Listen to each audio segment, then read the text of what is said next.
લગભગ રાત્રે 9:30 થી 10 વાગે વચ્ચે ઠાકોરવાસ સરખેજ ગામમાં એક હત્યાનો બનાવ બનેલો છે. એમાં 2 જૂથો વચ્ચે મારામારી થઈ હતી, જેમાં બંને ઠાકોર પક્ષ હતા અને એમાંથી ત્રણને ઈજા થઈ છે અને એકમાં એક અવસાન પામેલ છે. એમાં નરેશ ઠાકોર અને જયેશ ઠાકોર કરીને છે, એને ઈજા છે અને એક માણસ છે એનું મૃત્યુ થઈ ગયું છે.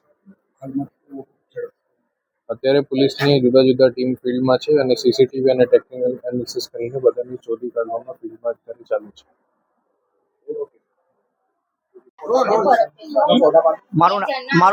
મારું નામ આશીષ ઠાકોર હ. બરાબર. શું ઘટના ઘટી હતી? ઘટના ઘટી હતી કે અમે બધા ઊંઘી રહેલા, અમને કોઈ ખબર જ નહીં.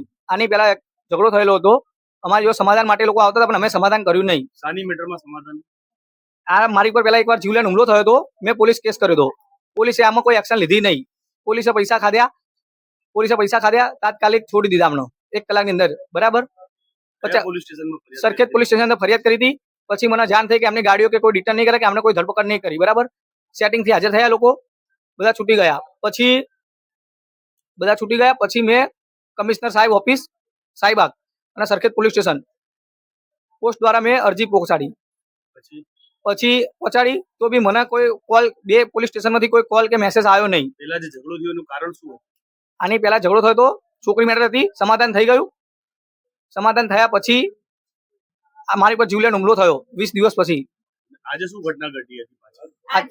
આજે કઈ જ નહીં, વગર કારણે એ લોકોએ હુમલો કર્યો. હુમલો કરવાનું નામ શું છે?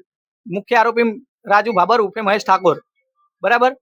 એ બંદૂક છરીઓ ધાર્યા હર્ષિલ સંજય ઠાકોર 20 થી 45 જણા હતા, એના કુટુંબ વાળા. અને કિશન ઠાકોર, પ્રભાત, હર્ષિલ. મૃત્યુ પામ્યા એ મારો બાજુમાં મારો ભાઈ થાય, મામાનો છોકરો થાય રહ્યો. એને વગર વાંકી એને છરી મારીને એનું મામાને, મારા ભાઈને બધાને વાગ્યું છે.